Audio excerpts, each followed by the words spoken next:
My question to you, my dear friend, is you have talked about how the assistance, the aid to Afghanistan, how it does not work.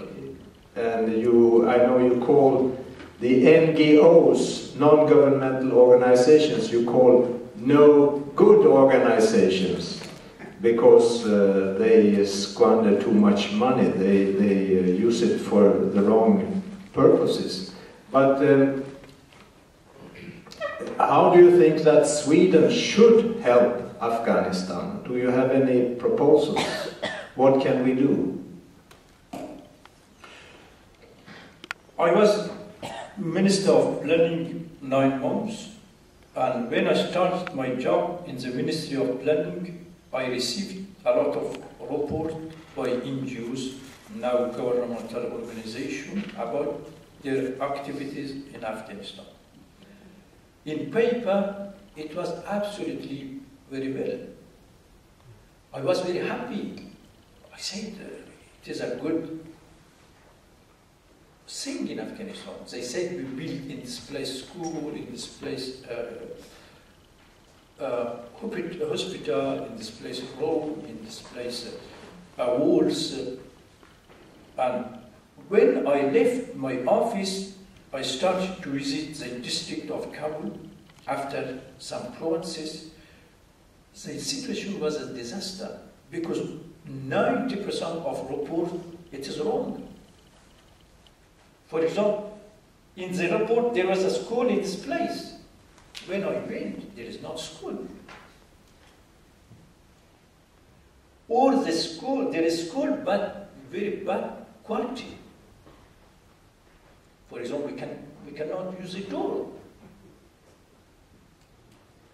So it was the reason that I created a department to evaluate the activity of NGOs led by a young Afghan woman, educated woman, not from my language or ethnic or religion.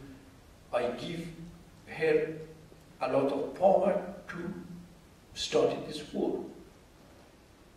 After 6 months, this job, after 6 months activities, she gave me the report and said there is 2,355 NGOs in Afghanistan, and between 2,355 NGOs, 1,935 NGOs, it is not really NGOs. I said, what is it? She said, 1,935 NGOs, in fact, it is no good organization. And the rest, it is no governmental organization. So I authorized the 400 no governmental organizations to continue their job. And I decided to cancel the no good organization. But Afghan cabinet, Afghan chief, Afghan president refused to accept. I give all documents, all report, and I publish in the Minister of Planning website. Why? Because unfortunately there is a mafia system. They have NGO, in the name of NGO, there is business in Afghanistan. So one of the questions that I discussed with Afghan president in this time, it was Swedish committee. He said to me, Mr. Bashardost, you criticize very strongly, but Swedish committee worked very well. I said, give me an example where it's worked very well. Unfortunately, the big NGOs, especially in Afghanistan,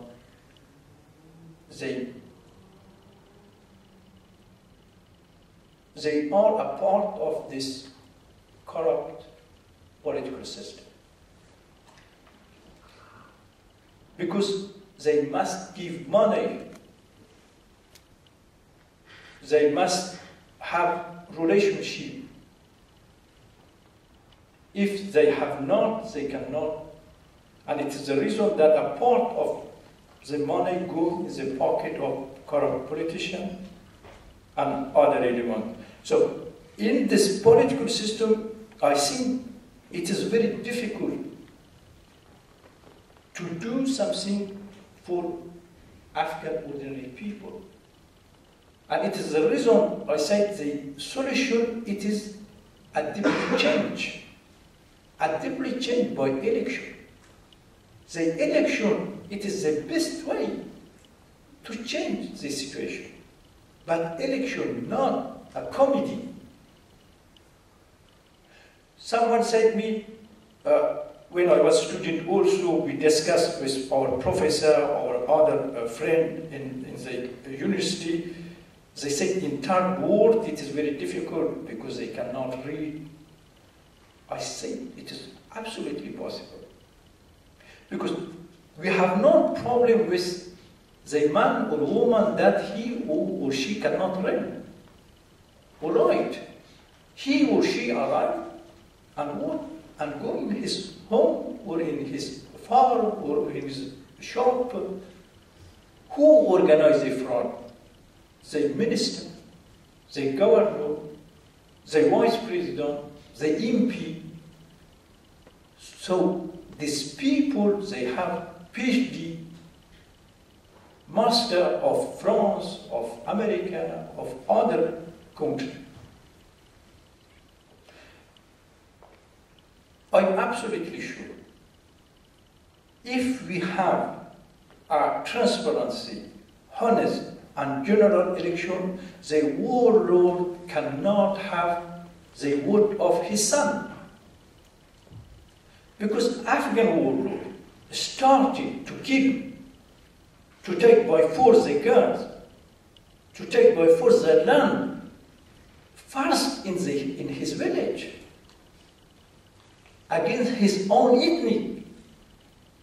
So if the man of his village has a choice, he doesn't vote for him because he knows that he killed his son or take by force his land.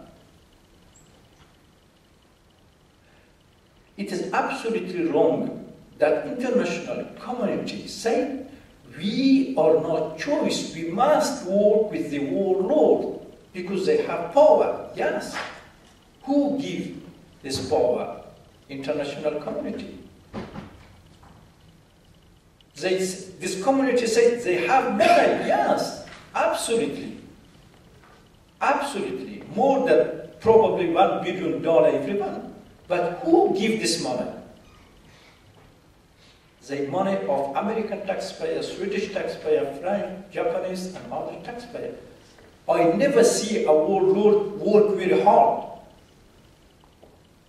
to make money. They have weapons, absolutely. They have a kind of militia. But who give this power? The international community.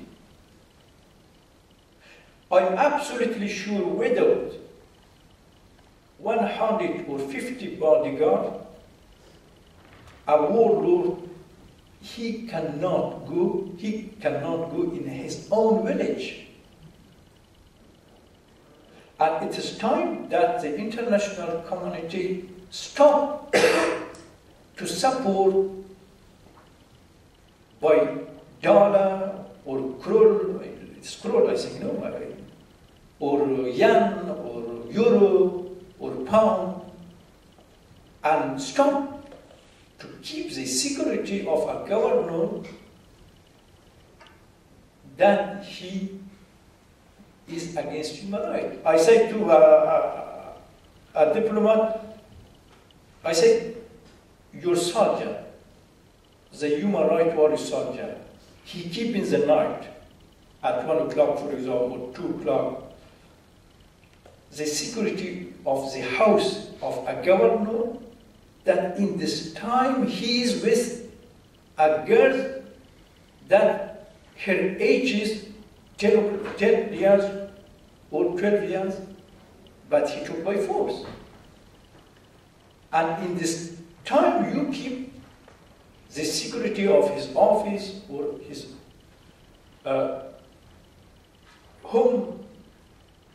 And I think we cannot do something clean, good for Afghan people or for human rights values if we don't change deeply this political system, not by violence, but to respect Afghan constitution, Afghan electoral law. It is possible to change. Thank you. Okay, we had one question there. You with the white shirt. Yes, you. You can come here if you want to use a microphone.